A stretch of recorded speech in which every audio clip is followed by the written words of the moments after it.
हाँ तो बाबू, अब आज का जो नेक्स्ट हम लोग का टॉपिक है सॉल्यूशन चैप्टर का, वो है विलयन की सांद्रता, जिसको इंग्लिश में आप कहते हो कंसंट्रेशन ऑफ सॉल्यूशन।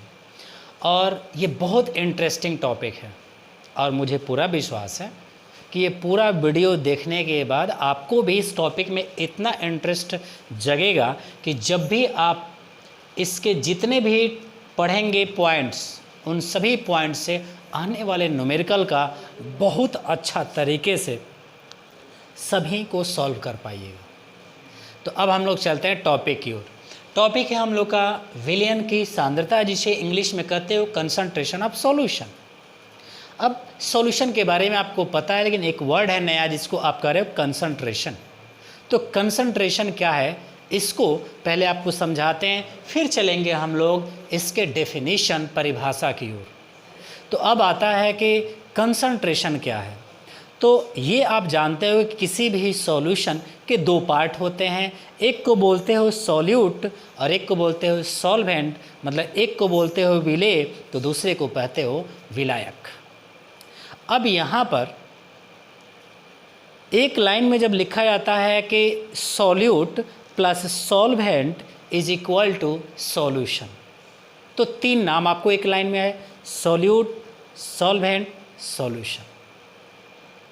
अब यहाँ पर जो कंसंट्रेशन जिसको बोल रहे हैं वो सॉल्यूशन का कंसंट्रेशन है। तो सॉल्यूशन के बारे में रिप्रेजेंट करते हो, सॉल्यूशन को हटा दो तो बच गया सॉल्यूट और एक सॉल्वेंट। सॉल्यूट और सॉल्वेंट में हम लोग क्या करते हैं कि सॉल्यूट की मात्रा बट्टा सॉल्वेंट की मात्रा, तो एक अनुपात मिलता है जिससे हम लोग रिप्रेजेंट करते हैं सॉल्यूशन को। दूसरा सॉल्यूट की मात्रा और बट्टा सॉल्यूशन की मात्रा, तो फिर एक अनुपात मिलता है, इससे भी हम लोग उसी सॉल्यूशन को रिप्रेजेंट करते हैं। इस तरीके से ये पता चलता है कि किसी भी सॉल्यूशन के मात्रा को व्यक्त करना ही कंसंट्रेशन कहलाता है। अब ये कभी सॉल्यूट का द्रव्यमान बट्टा सॉल्वेंट का द्रव्यमान एक रिप्रेजेंटेशन हो गया, एक कंसंट्रेशन हो गया। सॉल्यूट की मात्रा मतलब सॉल्यूट का द्रव्यमान बट्टा सॉल्यूशन का द्रव्यमान दूसरा रिप्रेजेंटेशन हो गया। सॉल्यूट के कणों की संख्या सॉल्वेंट के कणों की संख्या तीसरा रिप्रेजेंटेशन हो गया। सॉल्यूट के कणों की संख्या बट्टा सॉल्यूशन के कणों की संख्या तब हो गया चौथा रिप्रेजेंटेशन। मतलब कि किसी सॉल्यूशन का रिप्रेजेंटेशन, किसी सॉल्यूशन की मात्रा को हम लोग कई रूपों में व्यक्त कर सकते हैं। अब ये बात आती है कि इससे हम लोग को ये पता चला कि किसी सॉल्यूशन की सांद्रता को कैसे परिभाषित करेंगे। तो अब आते हैं कि इसकी परिभाषा क्या होनी चाहिए।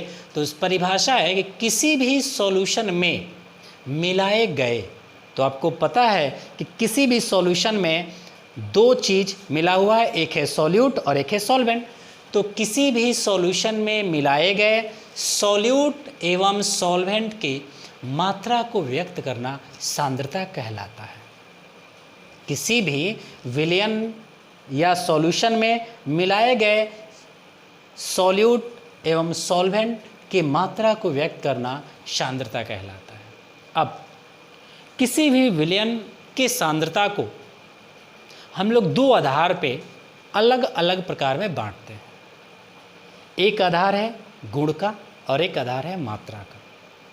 मतलब गुण के आधार पे कंसंट्रेशन को कई रूपों में बांटेंगे, फिर मात्रा के आधार पे किसी सॉल्यूशन के कंसंट्रेशन को कई रूपों में बांटेंगे।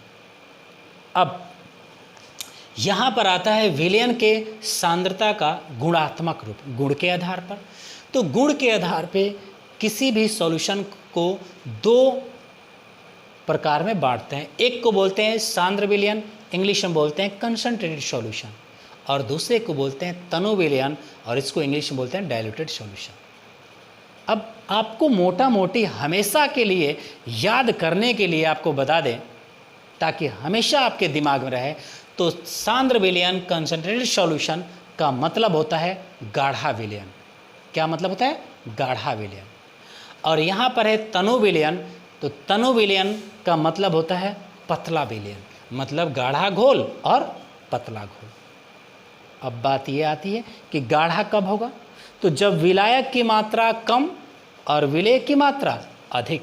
विलायक की मात्रा कम, विलेय की मात्रा अधिक, मतलब कि किसी शरबत को गाढ़ा करना है तो पानी की मात्रा कम कीजिए, या कहिए कि उसमें चीनी की मात्रा बढ़ा दीजिए। पानी की मात्रा कम करेंगे तो भी चीनी की मात्रा बढ़ जाती है, और जब चीनी की मात्रा बढ़ाते हैं तो भी चीनी की मात्रा बढ़ जाती है। तो गाढ़ा विलयन। अब यहाँ पर हम लोग बात करते हैं कि सांद्र विलयन का डेफिनेशन क्या, ऐसा सॉल्यूशन या ऐसा विलयन जिसमें सॉल्यूट की मात्रा सॉल्वेंट की तुलना में कम, सॉरी यहाँ पर कुछ गलत लिखा गया है, यहाँ पर होना चाहिए कि अधिक हो।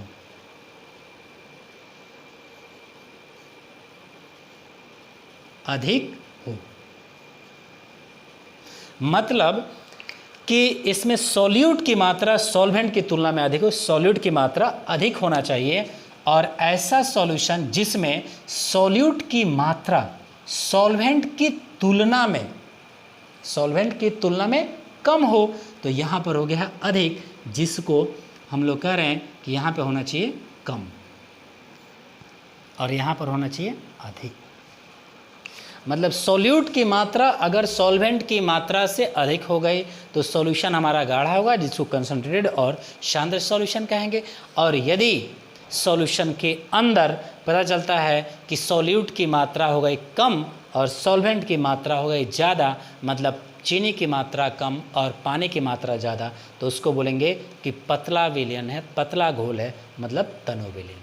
तो आपको ये समझ में आ गया, गाढ़ा और पतला, गाढ़ा घोल, पतला घोल, सांद्र विलयन, तनु विलयन, कंसंट्रेटेड सॉल्यूशन, डाइल्यूटेड सॉल्यूशन। ये हो गया गुण के आधार पर।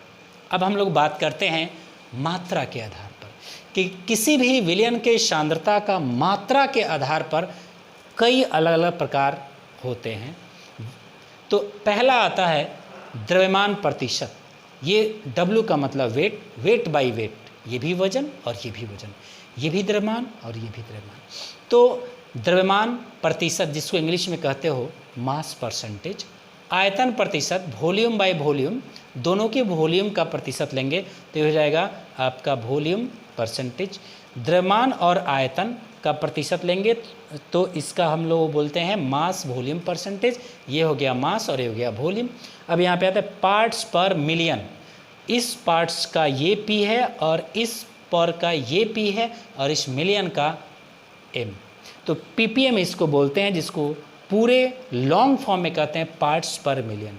1 मिलियन में 10 का पावर 6 होता है, मतलब 1 मिलियन का वैल्यू 10 का पावर 6 होता है, जिसे आप 10 लाख बोलते हैं।